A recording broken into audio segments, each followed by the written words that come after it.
अस्सलाम वालेकुम वरहमतुल्लाह नाज़रीन। आज मैं मंगला डैम गया ताकि मैं कुछ वीडियो बना सकूं आप लोगों के लिए कि डैम में कितना पानी है। तो वहाँ पर डैम के किनारे मैंने देखा कि चंद दोस्त खड़े थे और वो एक दोस्त को जंप लगवा रहे थे कि तुम यहाँ से डैम में जंप लगवा। तो वो भी कोशिश कर रहा था और उसको ये कह रहे थे कि तुम्हारी वीडियो वायरल हो जाएगी जो तुमने जंप लगाई है। अभी आप जो मेरे लेफ़्ट साइड पे जो नीचे एक बंदा देख रहे हैं वो वीडियो बनाने के लिए खड़ा था कि मैं वीडियो बनाऊंगा, और सामने मेरे चंद लड़के खड़े थे जो कि एक लड़के जिसका नाम नासिर था उसको जंप लगाने के लिए कह रहे थे। पहले मुझे नहीं पता चला, और जब मुझे पता चला आवाज़ आई कि वो जंप लगाने लगा है तो मैं फिर वापस मुड़ा और फिर मैंने उसको समझाया कि जंप नहीं लगानी, ये ज़िंदगी और मौत का मसला है, वीडियो वायरल होने से कुछ नहीं होता। आए आगे की वीडियो आप खुद देखें कि उसने जंप लगाई या नहीं। वायरल होना है आज छलांग देना मारो लगे या फिर ठहर जाओ मैं हाँ स्टार्ट ही ना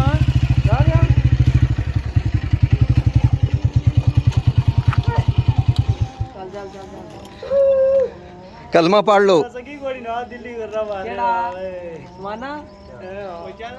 मैं फिर मारू नाल वीडियो बनाने लगे नहीं खैर कोई गल नहीं। एक मिनट जी नहीं। हाँ जी अस्सलाम वालेकुम, क्या हाल है जनाब? खैरियत जनाब। तुसी लगता है जनाब जी जंप लगाने लगे हो हैं जी? जी के इरादा की है वैसे? इरादा बस थला गहराई तकनी है कितनी है अंदर विच पानी विच जाना है जी। के मतलब ये तो बड़ा खतरनाक काम है, तो बड़ी डूंगी जगह तुसी कह रहे हो गहराई तकनी है। पहली बार मारो लगे हो या पहला भी कभी मारी है? नहीं पहली बारी है। पहली बारी है तो फिर ऐसा करो ना ही मारो।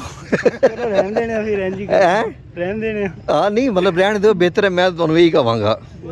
वैसे उन अगर वैसे हाथ पैर गिले करने तो परू जाके कर लो जिथे वो बच्चा खलोते है सामने। हाँ हैं जी चल नासिर। नहीं मैं तुम्हें सही मशवरा दे रहा जी। हाँ आ जाओ वापस, अजय जिंदगी सारी पई है।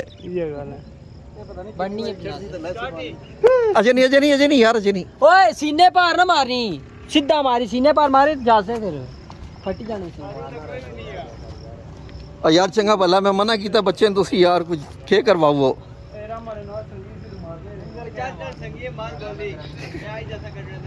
या वो आज असन के करने वास्ते उमरू मारी है, पर उमरू तैरना होंदा उसी ना। और छप्पड़ और चीज है, डैम है। आ जाओ ठीक है, बन गई वीडियो। आ जाओ रहन दो। ओ भाजी कोई भी नहीं जो बचान होंदा।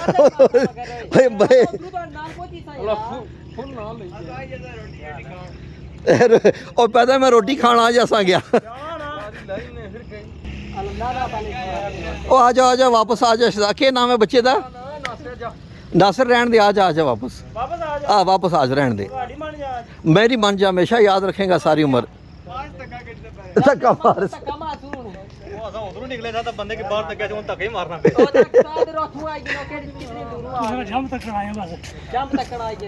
भाजी थोड़ी जिंदगी ज्यादा इंपॉर्टेंट है इसे जंप नाल मरने तो बाद है अल्लाह ना करे यार। ओ थक थल्लू यार वो क्या कर लगे। मैं इन्हें नहीं किया जी, जे पहला छलांग नहीं मारी तो ना मारो। ना उधर मैं आ जाना तू मार रहा ना फैन सारे खलते हैं तुम्हारे फैन मशीन बनायो रमा रासन थले ओ अपना आसन चलो तो बात बनाई इंसान रमा ने थले जासा ते सुकून ना कर सन फौजी भी आई गई होता मुका कमे नो। आ गया चलो आ गया, चलो आ गया ठीक है।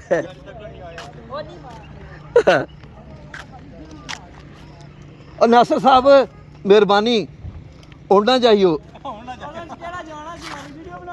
बस ठीक है। ये वीडियो बड़ी महंगी पैंदी है।